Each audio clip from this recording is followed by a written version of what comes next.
¿Cómo están, chicos? Hola, mis buenos días. Buenos días, bien. Buenos días. ¿Cómo están?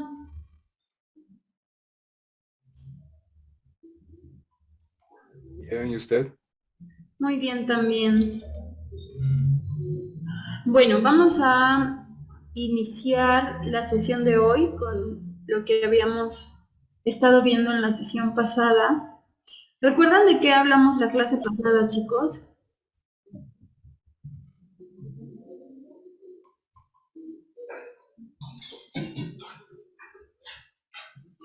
Estamos viendo de Carl Rogers.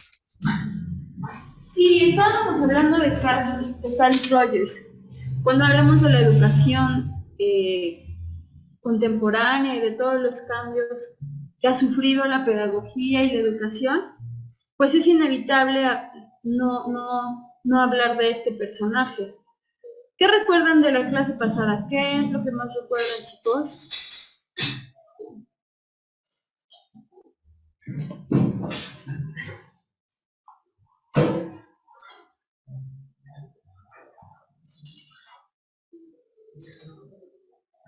Pues hablamos acerca, bueno, que la biografía de Carl Rogers, que es humanista, y pues que nos mencionaba que tenía unos vasos principales, que era la hipótesis centrada en el individuo para la autocomprensión. Y también que pues nos hablaba de la confianza que radica en cada uno del, de las personas, ¿no? En este caso sería del paciente. Ok. Ujú. Bueno, Bueno, terminamos con lo de las 5 heridas del alma, ¿no? Bueno, platicando ah, de este bueno, tema. sí. Ujú. Sí, que le subí el libro. No sé si alguien me faltó de ingresar para que pueda tener acceso a los libros. Porque Ah, si los mandé, si alguien me faltó, mándenme WhatsApp y los agrego para que puedan ver los libros y los puedan enviar, ¿vale? Bueno, entonces, de lo que hemos visto en las sesiones y de los dos autores de los que hemos hablado, chicos, ¿qué es lo que a ustedes personalmente más les gusta? a mí en lo personal fue el primer autor. Ay, me Ajá. gusta mucho acerca que nos hizo, bueno, a mí en este momento entender, a entrar en conciencia, ¿no? Hablar acerca de esa diferencia de la educación bancaria y liberal. Nosotros como docentes, como tenemos que trabajarlo, ¿no? Y mejorar en nuestra actitud y como docentes y hacer más conscientes a nuestros pequeños, ¿no? Tanto conscientes nosotros como docentes como que desde la edad temprana también trajemos esa conciencia con nuestros alumnos. Bueno, a mí me gustó más esa parte. Igual y no conozco mucho de Carl Rogers y probablemente podemos también aportar algo más ahí a Ujú. nuestros pacientes. Ok, bueno, nos habíamos quedado viendo precisamente el Carl Rogers. Si se dan cuenta, cuando vimos el año en el que nació, él nació en 1902 y murió en 1987. Creo que muchos de ustedes nacieron años después, pero por ejemplo a mí me tocó nacer más o menos por la época en la que él murió. Entonces, no es como algo, sus ideas no son algo pues en realidad viejo, en realidad ya él es un teórico más como cercano a nosotros, ¿ok? Entonces, hablábamos de que para Carl Rogers nosotros nacemos con dones que podemos potencializar y habíamos visto la diferencia de algunos autores que decían que no, que el ser humano nace como una tabula rasa o como una tabla rasa que no contiene nada y que se va llenando.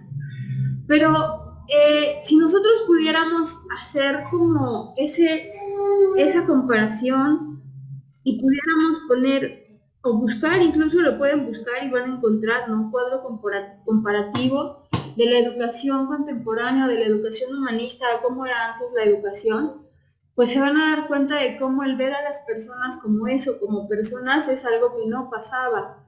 Ya habíamos hablado y mencionado que antes el juego, por ejemplo, se pensaba que era un vicio, que era una actividad bulliciosa, viciosa, que no dejaba nada nuevo. Precisamente parte de lo que la educación en el México contemporáneo nos ha dejado y nos ha enriquecido es ver al juego como parte fundamental y parte importante en los procesos de aprendizaje. ¿Ok? Entonces, también hacernos conscientes de nosotros mismos. Ayer veía un ejemplo de un video, no me acuerdo dónde lo vi, donde nosotros le podemos enseñar al niño, cuando el niño tiene una conducta negativa y en lugar de decirle, no hagas esto, podemos hacer que el niño vaya adquiriendo otra conciencia si nosotros lo hacemos responsable a él de todo lo que sucede con él, ¿no? En algunas otras clases creo que ya había puesto el ejemplo, ¿no? Cuando un niño pega y llega la mamá y le dice, ya te dije que no se pegue y le da el manazo, ya hemos puesto ese ejemplo muchas veces. Cuando tú le dices eso a un niño, de que no se pega pegando, pues en realidad para el niño es como muy confuso eso. Y es lo que hemos traído, o la herencia que hemos tenido, creo que desde hace muchas décadas, ¿no? ¿Cómo les enseñamos a los niños, ¿no? O cuando les prohibimos. También ya habíamos hablado, ¿no? De que la mente no entiende negativos. ¿Se acuerdan que habíamos hablado de esto? Cuando tú le dices, si la mente no entiende negativos, ya habíamos puesto un ejemplo. ¿Sí fue en este salón? ¿O fue en el otro? Bueno, ¿por qué la mente no entiende negativos?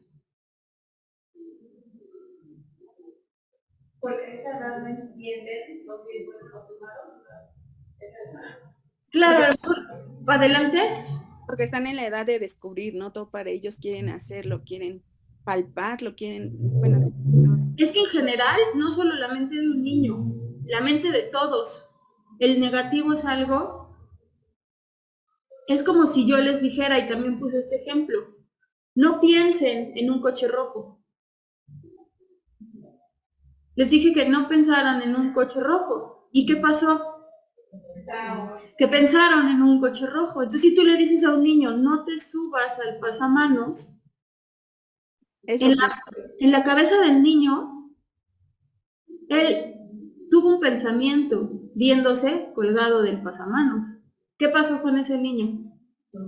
Lo hizo. Cuando tú haces que ese niño se asuma consciente de su propia existencia, y lo podemos hacer con el mismo ejemplo del niño que pega. Si tú le dices a un niño, oye, cuando a ti te pegan, ¿te duele? ¿Qué creen que les va a contestar el niño? Que sí. ¿Y te gusta que te duela? ¿Qué creen que va a contestar el niño? Pues no. ¿Por qué quieres? ¿Tú crees que a ella le gusta que le peguen? ¿Y qué creen que va a contestar el niño? Que no. ¿Tú crees que a ella le gusta que le duela? ¿Crees que sea bonito que le pegues? ¿Le vas a seguir pegando? Es diferente a decirle al niño, ya te dije que no pegues. Lo mismo, el ejemplo que yo les dije que vi es de un niño que está haciendo un berrinche y tira un termo de agua. Y entonces la opción es no decirle, no, tienes que tirar el termo de agua, porque la mente no entiende negativos. La opción que te dan es explicarle al niño, puedes ir a dejar ese termo de agua que tiraste a la mesa o al lavatrastes. Y entonces tú le estás dando a elegir al niño dos opciones, dentro de las cuales él va a elegir con la que él se sienta como en paz, como en armonía, y esa va a ser, ¿no? Claro, y no le estás diciendo el no. Obviamente nosotros en nuestra mente consciente, si alguien te dice, ¿qué es lo que pasa cuando nos dicen, no te vayas a meter en esa relación con esa persona porque, ¿qué hacemos? Ahí vamos, pues lo mismo a los niños. La mente no entiende negativos. Entonces, a eso se refiere. Cuando nosotros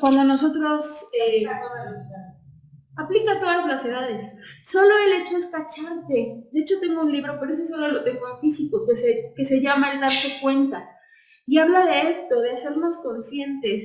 Dice Lila, se debe explicar el porqué, las consecuencias de sus actos. Ahora le llaman disciplina inteligente. Exactamente eso, Lila, gracias, es la disciplina inteligente. Cuando el niño te está haciendo un berrinche y te tira algo al piso, Solo lo dejas y después le explicas. Obviamente no lo tienes que dejar así, porque ya habíamos hablado también de que los padres permisivos son tan nocivos como los padres demasiado controladores, ¿no? Pero tú le tienes que explicar y decir, oye,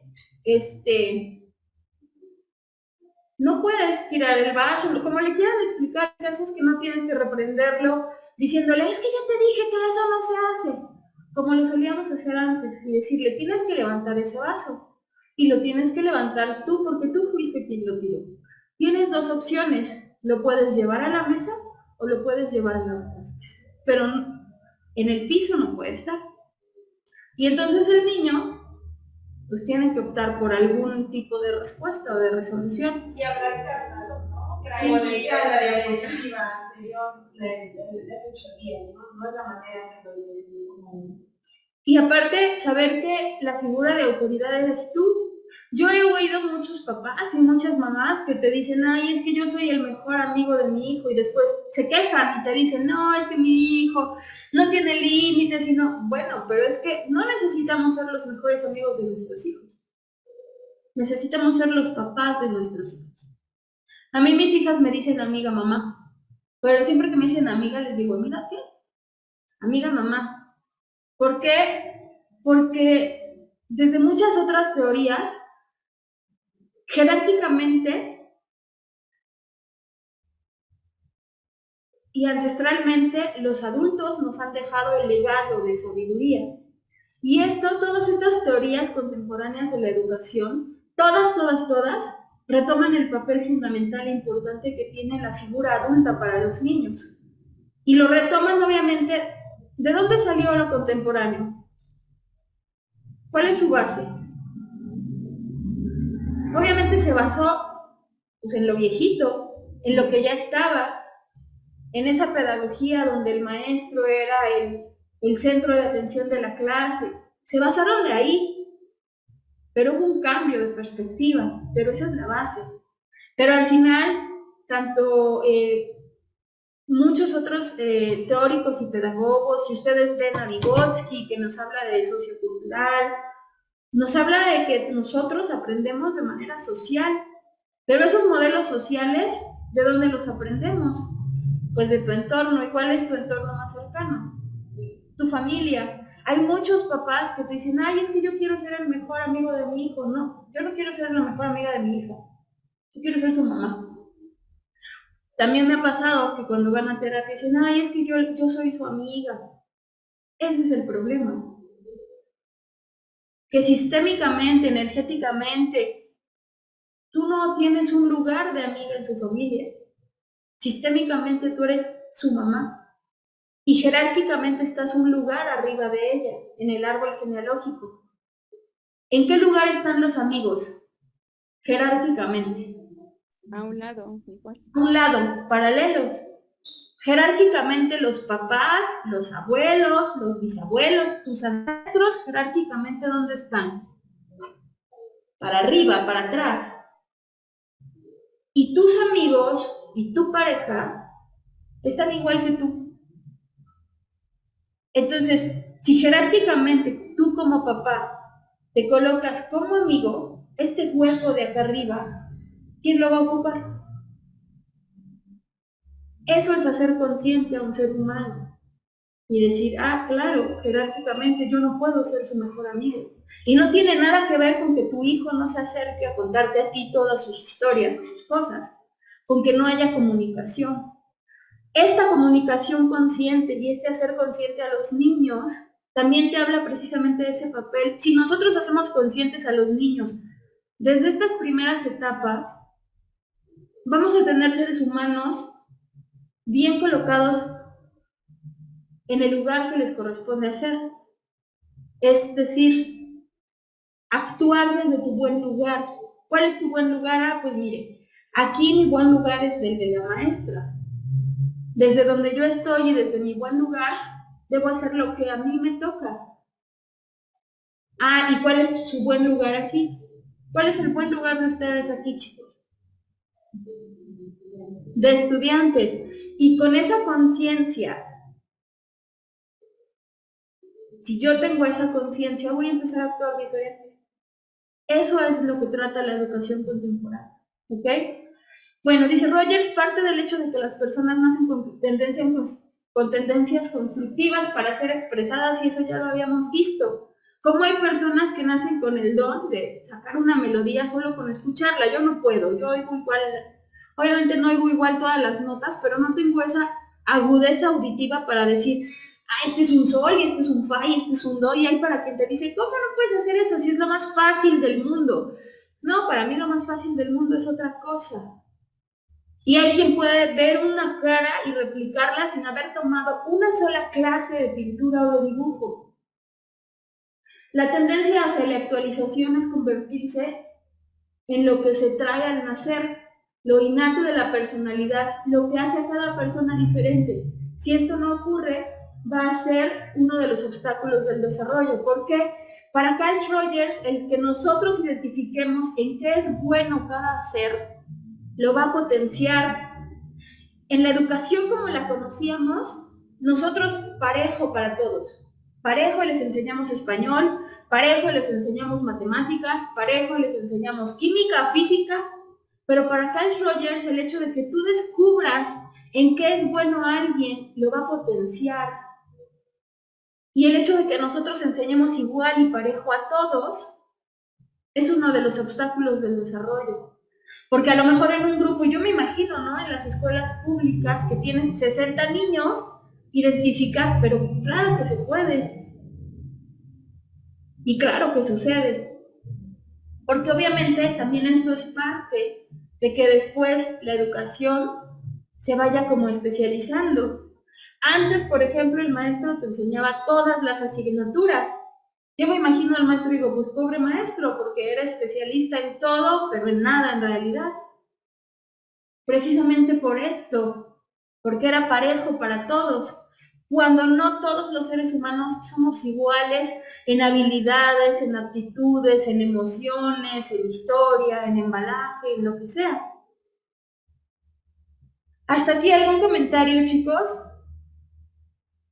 Entonces, para Carl Rogers, punto muy importante, el potenciar o la tendencia a que eso en lo que nosotros somos buenos al nacer, lo debemos potenciar. A lo mejor hay niños que bailan súper bonito. Yo veo chavitos que digo, ay, esa niña parece rumbera, o sea, nació bailando, ¿no? Y tienen esa facilidad. Claro que también sucede otra cosa. Hay niños que son muy buenos bailando, pero no tienen interés en ser bailarines. Y hay niños que no son buenos bailando, pero su mayor sueño en la vida es ser bailarines. Si lo trabajan y lo vuelven una disciplina, pueden potenciarlo y desarrollarlo, ¿ok? Dice Lila, y al maestro siempre se le va a dificultar más observar y reconocer en el alumno la manera de la que él mismo aprende. Sí, por eso es importante, digo, nosotros a esta edad ya nos dimos cuenta cómo aprendemos. Ustedes a esta edad ya se dan cuenta si son más visuales, más auditivas. ¿Ustedes ya lo ubicaron? Incluso hay test para que nosotros lo sepamos. Por ejemplo, yo tengo que estar escuchando, si voy a leer, prendo la tele y el hecho de estar escuchando que alguien más está haciendo ruido ahí, y yo, aunque yo esté leyendo, no sé por qué para mí significa tranquilidad y empiezo a leer y empiezo. Si yo estoy sola y apago la luz o apago la tele y pongo todo en silencio y me pongo a leer, me duermo.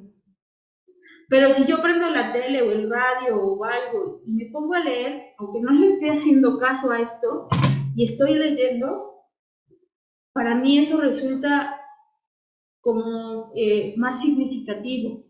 O igual antes,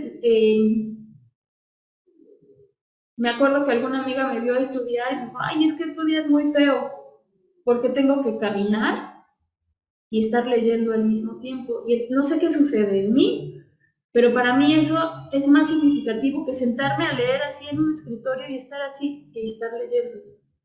Tengo que oír ruido o estar haciendo otra cosa. Pero obviamente cuando eres un niño y quieres estudiar con la televisión prendida, pues te van a decir, estás loco, ¿no? Bueno, hasta aquí, chicos, ¿algo que quieran comentar? diapositiva que si esto no ocurre de estar o de los colores como de ocultarnos, es por los obstáculos del desarrollo, ¿no? Pero también los obstáculos a veces por las condiciones que no se puede hacer. Yo creo que mucho influye el sistema, porque hay muchas cosas que ya están preestablecidas y nosotros damos por hecho que así tienen que suceder. Y le preguntas, ¿pero por qué? Ah, pues porque así está en el plan, en la planeación. ¿Pero por qué tiene que ser así? Acuérdense que yo muchas veces les he dicho, ok, miren, al sistema le vamos a dar lo que nos piden, porque la planeación claro que sirve. A ti te sirve tu planeación para ir como poniendo objetivos, para ir estructurando tu clase, que tú tengas un plan y un programa de saber, voy a ver esto. Bueno, pero para ver esto, antes yo tuve que haber visto este tema anterior. Es como si les voy a enseñar a multiplicar, pero el niño ni siquiera sabe sumar. Hay una razón lógica de por qué primero enseñas a sumar y después a restar y después a multiplicar y a dividir y después fracciones.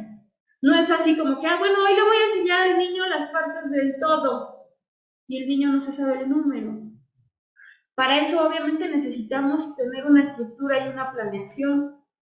Y eso es lo que el sistema te pide, ¿no? Lo que el Estado, lo que la SEP, lo que la Secretaría, lo que ustedes quieran. Y te sirve, claro. Pero si mi niño, yo le voy a enseñarlas a multiplicar y me doy cuenta en el salón de clases que el niño no sabe sumar, me tengo que acercar a él y ver qué es lo que está pasando, porque tal vez sí sepa sumar. ¿Les ha pasado que hay veces en que saben cosas que no sabían que sabían? Pues eso les pasa mucho a los niños. Y cuando ellos encuentran un entorno tranquilo, sereno y amigable, donde sienten que pueden preguntar sin que los juzguen, sumar con correspondencia. Sí, Lila. O sea, cuando nosotros creamos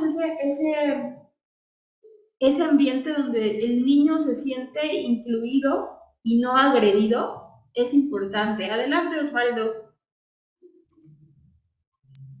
Yo creo que, por ejemplo, también pues en las escuelas públicas, pues tienen como que todavía un poco de tendencia de eso, ¿no? De que pues nada más explican y ya, ¿no? Yo entiendo a veces porque pues sí son 30, 40 alumnos en un salón, ¿no? Y pues tienes que explicar el tema pues en 50 minutos, ¿no? Pero hay a veces algunos temas en los que pues sí tienes que llevar un poco más de tiempo, ¿no? Y pues aquí tienes que utilizar pues también tanto tu tiempo y pues la forma en de que entienda el alumno, ¿no? Porque pues sí sabemos que tenemos diferentes alumnos, ¿no? No todos aprenden igual o que a fuerza queremos que aprendan a lo memorístico, ¿no?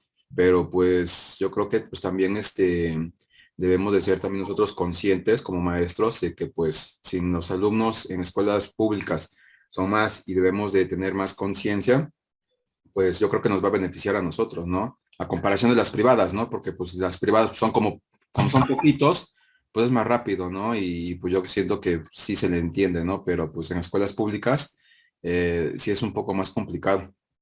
Y es que en ambas aprendemos, ¿eh? O sea, eso debemos como... En ambas aprendemos, pero obviamente también los seres humanos aprendemos con lo que se hace y también con lo que se deja de hacer, con lo que se dice y con lo que se deja de decir. También con eso aprendemos.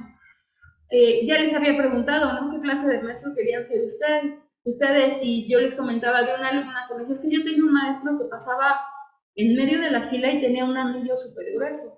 Y pasaba y nos hacía así en la cabeza. Sí, y a mí me dolía. Y aprendí que no quiero ser una maestra como él. De todo aprendemos. Obviamente necesitamos, esta parte es súper importante y es lo que yo les decía. Todos los teóricos, así hayan pasado los años que hayan pasado y sea un teórico contemporáneo, este teórico contemporáneo tuvo que basar sus teorías en lo que ya existía. Por eso quiere decir algo muy importante, cuando el niño no recibe suficiente aceptación o aprecio de la madre, el niño mira a los otros y no a su sí mismo como una guía de conducta. ¿Qué quiere decir esto? El primer entorno en el que nosotros aprendemos es nuestro entorno más chiquito, mamá, papá y los hijos. Obviamente el primer ser humano con el que nosotros tenemos más contacto, pues es con tu mamá, Porque los meses de gestación, pues ese ser está dentro de ti. Cuando ese ser nace, literalmente se alimenta de ti. Si ese vínculo no está bien sanado, ese adulto va a tener muchas situaciones no resueltas en su vida emocional. Y así se va a presentar en su entorno con todos los seres humanos. ¿Se acuerdan que por eso la clase pasada yo les decía, como te lleves con tu mamá, es como te llevas con tu pareja? Entonces, si sanamos ese tema, sanamos muchos otros temas en nuestra existencia. Por eso dice, cuando el niño no recibe suficiente aceptación y aprecio de la madre, el niño mira a los otros y no a sí mismo como guía de conducta. Esto quiere decir que quien nos da esa fortaleza, esa seguridad, esa autoestima que nosotros llegamos a formar, a tener, pues obviamente viene de ese primer contacto. Por eso, si no tienes esta parte bien sanada, bien trabajada, vas a empezar a mirar a otros como tu guía de conducta. Si no te aceptas tú, ¿cómo vas a poder pedirle al otro que te acepte tal cual eres? Aquí nos habla de se acepta a sí mismo solo cuando se comporta en la forma en que sabe que la madre lo aprueba. ¿Se acuerdan que en la clase pasada hablábamos de ese tema en el que, ¿por qué hay niños que se exigen el 10 y que si no sacan 10, ¿de quién están buscando aprobación? De los padres. Y hay niños que de verdad van a terapia por este tema. Entonces, a esto se refiere esta diapositiva. No a esta parte de el niño mira a los otros y no a sí mismo como guía de conducta. ¿Por qué? Porque no se siente aceptado. Y esto pudiera parecer que solo sucede cuando es niño, pero no es cierto. Sucede cuando eres un adulto y vas a consulta con un terapeuta. Y a mí me ha tocado desde lo que yo he trabajado en terapia con algunas personas que llegan y te dicen, es que no sé por qué, tengo una pareja y quiero estar ahí y me llevo muy bien con ella, pero pues no sé por qué termino mi relación y mejor me voy. Y entonces cuando tú empiezas a trabajar con él y empiezas a preguntarle y empiezas a rascar, ¿por qué creen que esa persona, aún queriendo estar en la relación, aún sabiendo que tiene una relación bonita y que está padre, ¿por qué creen que prefiere huir?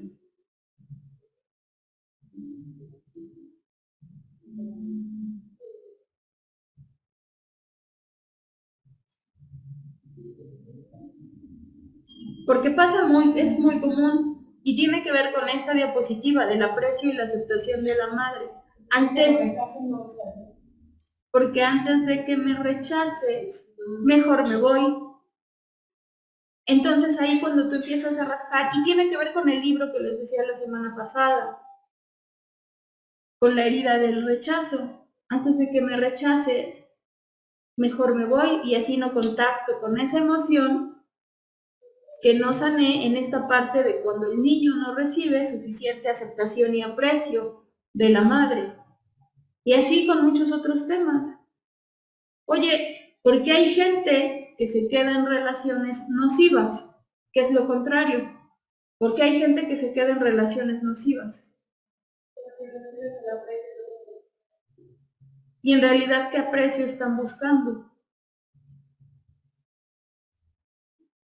Y en todas las terapias, cuando nosotros empezamos a buscar, tiene que ver con este punto. Cuando el niño no recibe suficiente aceptación y aprecio de la madre o del padre. Y pasa mucho. Es muy común hoy en día que, por ejemplo, quien cría al niño sea los abuelitos, por ejemplo. Y hay quien me dice, ay, no, es que para mí mi abuelita es como mi mamá. Y entonces le preguntas, ¿y cómo te va con tu pareja? No, pues la verdad es que por más que intento no tengo.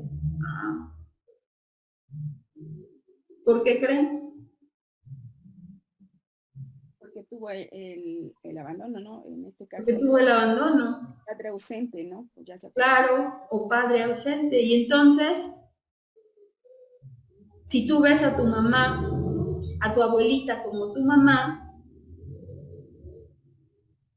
¿dónde se queda tu mamá? ¿En el limbo o cómo? Y entonces, ¿a dónde tiene que colocar a su mamá? Pues en su lugar de mamá, y mi mamá va aquí arriba de mí y nací de ella. Y esa es mi única y verdadera mamá, y solo ella pudo haber sido mi mamá. Sin ese ser yo no hubiera llegado. Y jerárquicamente y desde esta perspectiva, con que tú lo veas así, ya le estás dando su lugar como mamá. O como papá, también pasa lo mismo. A mí me ha tocado viejitos que van a terapia y que le dicen a su pareja, mamá o papá o papi. O mamás que le dicen a su hijo, ay papi. Y entonces desde ahí a lo mejor soy como el nutriólogo, ¿no? Que va por la vida y dice, ay, ese tiene un índice de masa muscular superior a 30, ¿no? Igual que el dentista. Yo tengo un amigo que, o sea, te ve y obviamente hoy traemos cubrebocas, pero te dice, ay, mira, te puedo hacer esto, y todos en nuestra área lo hacemos. Cuando nosotras vemos a un niño que está haciendo berrinche, también lo hacemos y decimos, ay, este niño, seguramente todos lo hacemos en el área en la que nos desarrollamos. Cuando yo veo adultos que le dicen a su pareja mamá o papá, eso es un desorden sistémico. Eso tiene que ver con esta diapositiva, con no recibir suficiente cariño y aceptación de la mamá o del papá. Cuando buscamos parejas muchísimo más grandes, o sea, digo que te lleven 5, 6, 8 años, está bien, que te lleven 15 o 20, y cuando llegan las personas a terapia, tratan de hacer responsable al otro de lo que en realidad es responsabilidad suya, ¿no? Porque dice, ay, es que no me da dinero, es un irresponsable, nunca llega, me ha hecho sufrir mucho. Pues es que no te ha hecho sufrir mucho, porque el otro no te hace nada. Te lo haces tú, porque también la persona o la relación va a durar, pues mientras los dos estén ahí viviendo esa dinámica. Y en esa dinámica de preguntarle, oye, pues, o sea, es como una obra de teatro que dice, no seré feliz, pero tengo marido. Algo así se me imagina. Y en realidad la aceptación que estamos buscando es la de los padres. Y si nosotros como maestros nos damos cuenta de que estamos trabajando con eso dentro de un salón de clases, de que somos una figura representativa para los niños, si somos mujeres, somos una figura representativa para ese niño. Y si ese niño tiene esa carencia afectiva emocional de una mamá, seguramente la va a buscar en mí. Solo que desde mi buen lugar como su maestra, yo solo puedo ser su maestra. Y dar desde mi buen lugar de maestra lo que me toca dar como maestra. Y trabajar en esos niños. Por eso aquí habla mucho de que la personalidad del niño está basado en el autoconcepto que tú tienes de ti mismo. Y por eso viene esta imagen del gatito que se ve como un león. Pero ¿qué pasa si no tienes esta aceptación y aprecio de tu mamá? ¿Creen que ese gatito se va a ver como un león? Esto para Carl Rogers es fundamental en el desarrollo de un niño, ese papel tan importante que tenemos de nosotros mismos. Imagínense qué tan importante es trabajar con niños cuando viven este tipo de situaciones. ¿Por qué? Porque obviamente cuando creces no puedes ir por la vida diciendo que todos te hacen, porque nadie te hace nada y eso cuesta mucho trabajo. Pero esa mirada que tú tienes de ti mismo, hoy que tú eres adulto, que yo soy adulta y que todos ustedes son adultos, tiene que ver con esa historia que ustedes vivieron de niños. Adelante, Félix. María, Sí. Félix. Adelante. Sí. Miss, yo creo que ahorita en la actualidad es lo que nosotros estamos cayendo, ¿no? En que repercute que si hablamos de estas rechazos del valor de los pequeños, estamos cayendo en el rechazo de los niños, ¿no? El no ponerles atención porque pues ya la tecnología nos está impactando tanto, nos toma mucho tiempo que a veces no le ponemos esa atención quizás a nuestros hijos, ¿no? Y desde ahí ya viene también esa herida que nosotros venimos causando en su infancia de los niños. Ajá. Fíjate que eso que dices de que nos está impactando tanto la tecnología, es cierto, y es como parte de la teoría que yo les había mencionado de la educación en los tiempos de la modernidad líquida, que voy a descargarlo para compartírselos.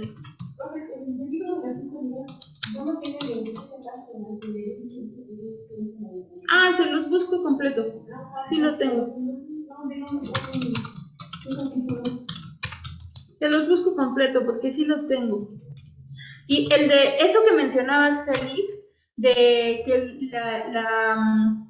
la educación nos ha hecho, perdón, la tecnología nos ha hecho más fríos, eso también es cierto y hay muchas teorías que lo avalan. Miren, les voy a dejar de compartir las diapositivas y les voy a compartir que ya encontré, está en PDF y lo pueden encontrar. Este es como un resumen y tiene súper poquitas páginas.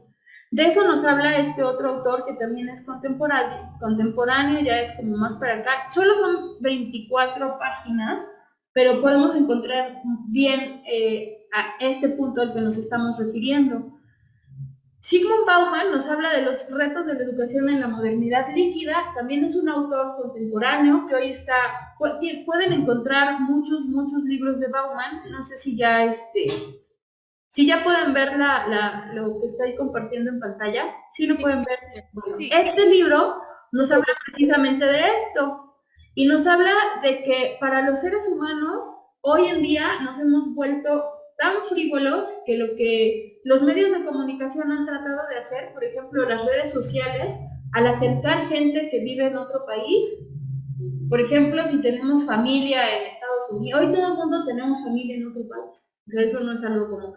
Bueno, las redes sociales fueron pensadas en teoría para que tú estés más cerca de ese familiar que no vive aquí, pero lo que está sucediendo es que te está alejando del que sí vive aquí, porque hay muchas más que viven, o sea, ya no podemos decir que la tecnología está fuera de nuestras vidas, porque en realidad el porcentaje de población que no tiene acceso a la tecnología creo que es casi nulo, sí lo hay. Pero ¿qué tanto nos beneficia la tecnología si nosotros fuéramos seres humanos conscientes? Mucho, pero no lo somos. Hay mamás literal que tienen al bebé aquí acostadito y el celular encima. Entonces, este libro que está aquí nos habla precisamente de eso, de cómo los seres humanos ya nos volvimos, pensamos que las personas son reciclables, reutilizables y desechables. Y tiene que ver precisamente también con esto que nos menciona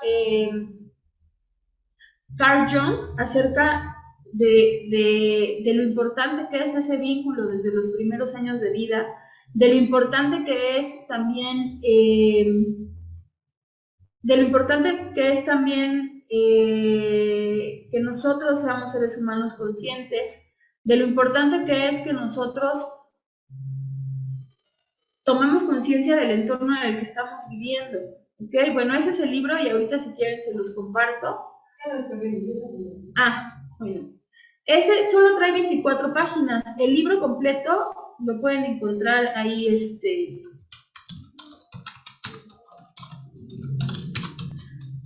Obviamente también van a encontrar otros libros que son El amor en los tiempos de la modernidad líquida, porque tiene varios.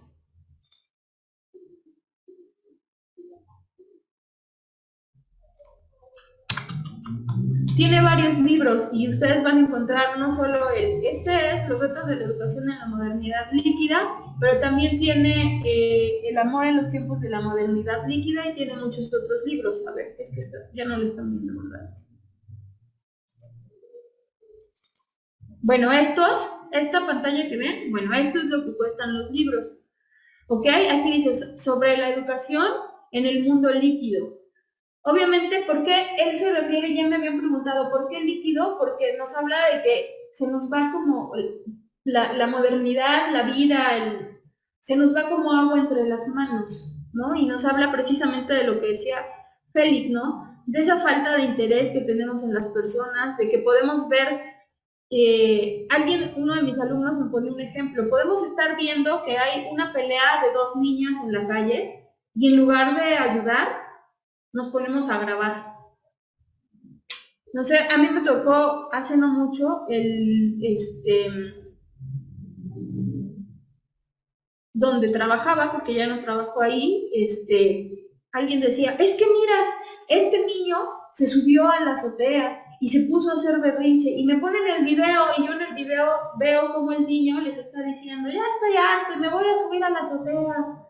Y yo dije, bueno, y no en lugar de que el niño se trepara a la azotea, y se tarda como 10 minutos en subirse porque había una pared y luego había uno como donde están los extintores, y el niño se trepó por ahí y luego se agarró de la orillita de la barda y luego se trepó, y dije, ¿que no era más fácil no permitir que se subiera antes de hacer todo el show para que tuvieran la evidencia de que el niño se altera? Y después no lo podían bajar y tenían miedo de que el niño se cayera hacia el otro lado que daba a la calle. Y yo dije, pues cada quien, ¿no? Pero para mí era más fácil pues evitar que el niño se trepara, ¿no? Bueno, pues así somos los seres humanos de ilógicos.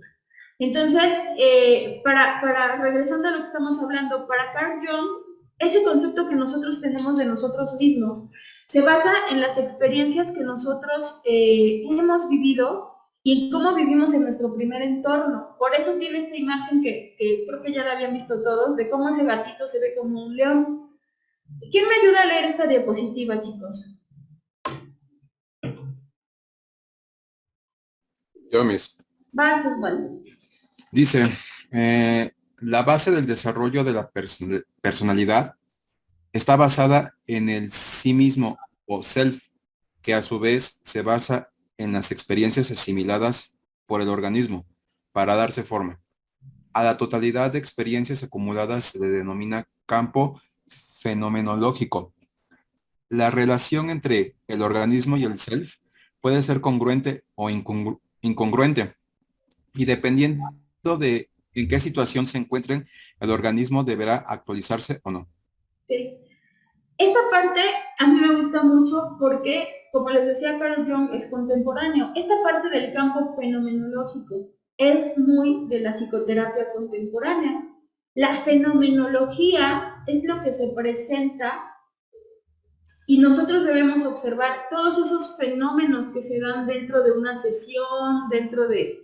Eso fenomenológico, por ejemplo, es que todo comunica, ¿no? ¿A qué se refiere lo fenomenológico? Pues a esto. Cuando tú estás en una sesión y estás con un consultante y te está explicando, es que mi relación con mi pareja es horrible y ya no aguanto, y por más que hago y hago y hago, él no se da cuenta de todo lo que he dado por él, y tú tienes que estar observando porque fenomenológicamente te está diciendo mucho de quién está hablando. Y quien está hablando no es un adulto, es un niño herido. Eso es lo fenomenológico. Y cuando él te dice, ay, es que yo por más le di toda mi vida y le di todo lo que tenía y ahora, la pregunta es, ¿él te pidió que le dieras toda tu vida y todo? No, tú se lo diste porque tú quisiste. Desde esa perspectiva nadie te debe nada. Pero cuando te dices que por más que le doy y hago, yo siento que no le importo, ¿a quién le quería dar tanto ese niño o ese ser que ahora por más que da y da y da y da, no satisface al otro? Y como no satisface al otro, no se siente satisfecho con él mismo. Eso fenomenológico es a lo que se refiere. La relación entre el organismo, o sea, entre el yo, entre cómo se ve a sí mismo, puede ser congruente o puede ser incongruente. Generalmente somos muy incongruentes. ¿Por qué? Desde que llegas tú a una terapia en esa situación, todos siempre somos víctimas y somos victimarios, ¿saben? Pero hay gente que llega siempre siendo la víctima. Entonces, esas situaciones, o como tú te ves a ti mismo, puede ser congruente o incongruente.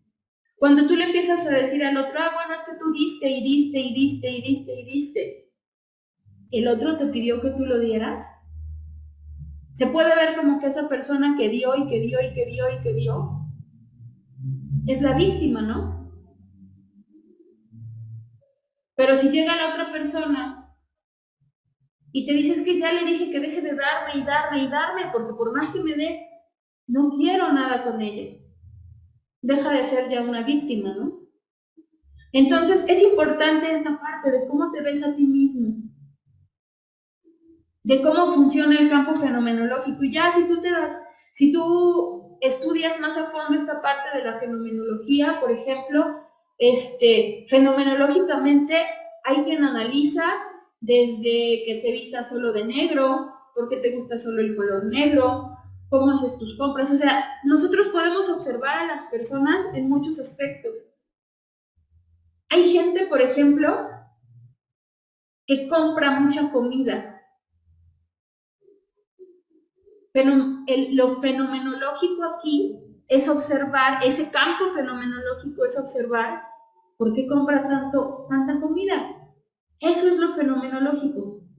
Es decir, lo que está pasando es una cosa, pero lo fenomenológico es lo que nosotros debemos observar alrededor de lo que sucede. Y debemos ser muy observadores. Las personas que compran y compran y compran comida que no necesitan, a lo mejor a grosso modo lo podríamos observar aquí. ¿Por qué creen que sean así?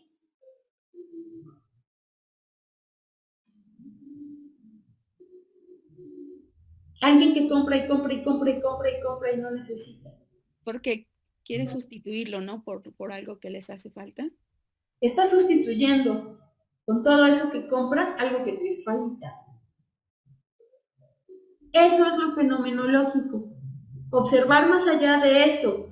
Lo que se nos observa, lo que vemos a primera vista es la figura. Lo que ya nosotros vemos detrás de todo lo que sucede, ese es el fondo.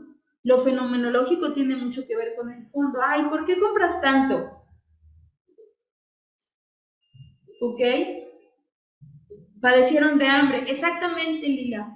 Muchas personas que compran mucha comida vivieron mucha carencia de niños. Y entonces hoy así lo reflejan. ¿Alguna vez a ustedes aquí les pregunté, les dije, ay, piensen en un pastel? Sí les pregunté eso. ¿No, Joaquín? Bueno, cuando les hago la pregunta de, esa es la otra clase de símbolo, el lenguaje, lengua y habla. Cuando les digo, imagínense un pastel, piensen en un pastel. Todos piensen en un pastel. Bueno, pues el pastel para Osvaldo va a ser diferente al pastel de Félix, al pastel de Lila, al pastel de Aquetzal y al pastel de todas. Y si yo les empezara a preguntar, ¿cómo es tu pastel? ¿Cómo es tu pastel? Con chocolate. ¿Es redondo? Sí, es redondo, pero es chocoflan. Como chocoflan. ¿No te gusta el chantilly? Es muy dulce. Sí. Ok. ¿Y cómo te llevas con tu mamá? No, también. ¿Sabes quién te da la dulzura? Tu mamá. ¿Ok? Eso es lo fenomenológico. ¿Ok? A través de lo fenomenológico también se puede ver otra cosa. Para ti es importante lo que las personas te dan de manera espontánea, sin darte de más. Eso es lo verdaderamente importante. Lo sustancial, lo verdaderamente valioso. ¿Por qué? No te gusta lo adornado. Si alguien te va a decir algo, prefieres que te digan las cosas como son en ese momento. ¿Cierto? Porque prefirió un chocoflán a un pastel. Eso es lo fenomenológico. Gracias por compartirlo. Yo digo a mi compañera, vamos a conseguir, estoy entera. Okay. Bueno, eso me dice tu pastel. Eso es lo fenomenológico. Tú prefieres que no te adornen las cosas. Prefieres que te las digan como van y sufrir de lleno y cortar de tajo. Eso no es.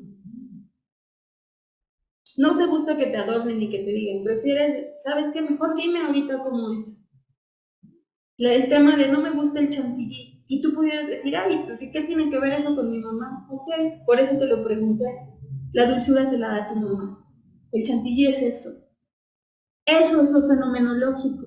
¿Ok? ¿Cómo era tu pastel? Cuadrado, Cuadrado. adornado con las esquinas con rosas Ok. y arenita caliente. Vale. Lo fenomenológico. La figura paterna en tu caso es un poco autoritaria, pero ve como muy representativo el papel que tiene que hacer la mujer. Es decir, la mujer se tiene que dedicar a su casa, a los niños y a cosas así. ¿Es así? Ok. Eso dice tu pastel. Eso es lo fenomenológico. ¿Por qué? Eso es lo cuadrado. El padre. El círculo, la familia influyente con la madre. ¿Sí lo van viendo? Por eso tu pastel es cuadrado. En tu familia, lo que no sé quién sea esa figura masculina, no sé si sea un abuelo o sea tu papá, pero lo que dice el varón es como importante, es como el patriarca lo dice y hay que hacerlo. ¿Y es así? Ok, si no es así también se vale que me digas, no, no es así, porque no siempre es así, tienes que ir rasgando más y más. Eso es lo fenomenológico, chicos, ¿ok? Bueno, nos quedan 5 minutos de clase. Vamos a dejarlo hasta aquí. La siguiente sesión terminamos con la clase para ver estas diapositivas. Chicos, ¿algo que quieran comentar hasta lo que vimos aquí?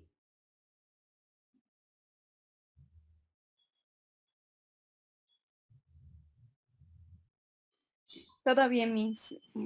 Yo creo que seguimos con la terapia la próxima semana. Muy interesante esto de analizar lo fenomenológico. Lo fenomenológico es bonito. Y cuando eres terapeuta, por eso yo les decía que cuando yo estaba estudiando psicología y estaba estudiando sistémico, en sistémico vemos más esto.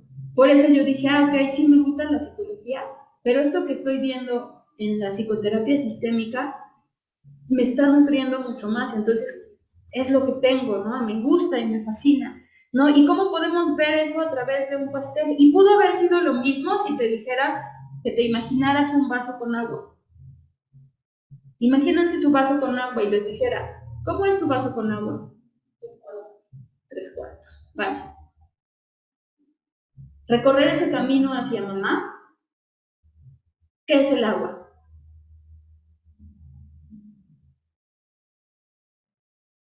¿Qué es el agua? ¿Un líquido? Es un líquido. Ajá. ¿Y qué pasaría en el planeta sin ese líquido? Es una necesidad, vale. Eso que tú dices, eso es fenomenológico, es una necesidad. ¿Qué pasaría en el planeta sin ese líquido? Tu vasito está a 3/4, casi lleno. Hay muchos aspectos de tu vida en los que te sientes muy pleno. Pero hay un aspecto que sientes que falta. Ese cachito que te falta, en el que le vas a rascar y a llegar, a lo mejor tiene que ver con lo que me dijiste de tu pastel. ¿Cómo era tu vaso de agua? El tuyo. ¿Está a la mitad y es agua simple? A la mitad. Ok. ¿Y de qué tamaño es el vaso? ¿Redondo, grueso? Como un cilindro. ¿Como un cilindro? ¿Y es chaparrito? ¿O altito? Ok, bueno. Cuando tú le empiezas a preguntar al consultante, a tu alumno, al que sea, y te dice, pues es que mi vaso de agua pues está a la mitad, y ese es lo típico que dicen de nosotros tenemos ver el vaso medio lleno, medio vacío, pues solo es un vaso de agua. Pero a eso se refiere lo fenomenológico, ¿no? Entonces tú eres alguien que se siente, que le gusta quedarse donde se siente cómodo. Y dar el pasito hacia donde te vas a sentir arriesgada, mejor no, mejor aquí me espero. ¿Es así?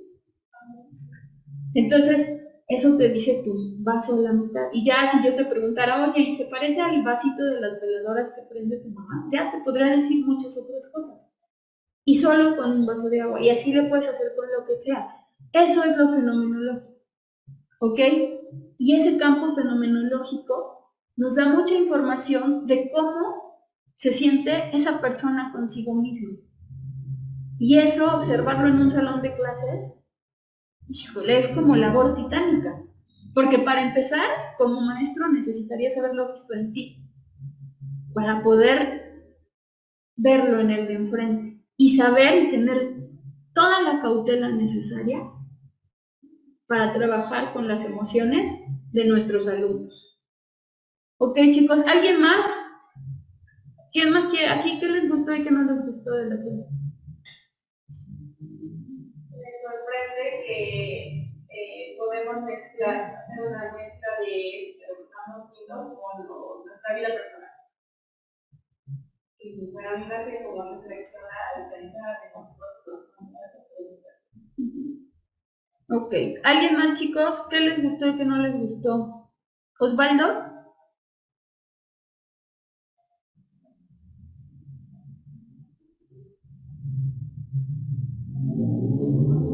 Pues que bueno, debo de investigar un poco más de Carl Rogers porque pues como que no me, aunque aún no lo entiendo bien acerca bien de su teoría.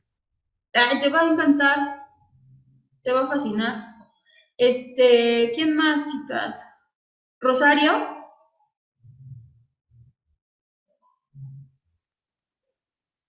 Luis, a mí me gusta mucho su clase, creo, en tu canal.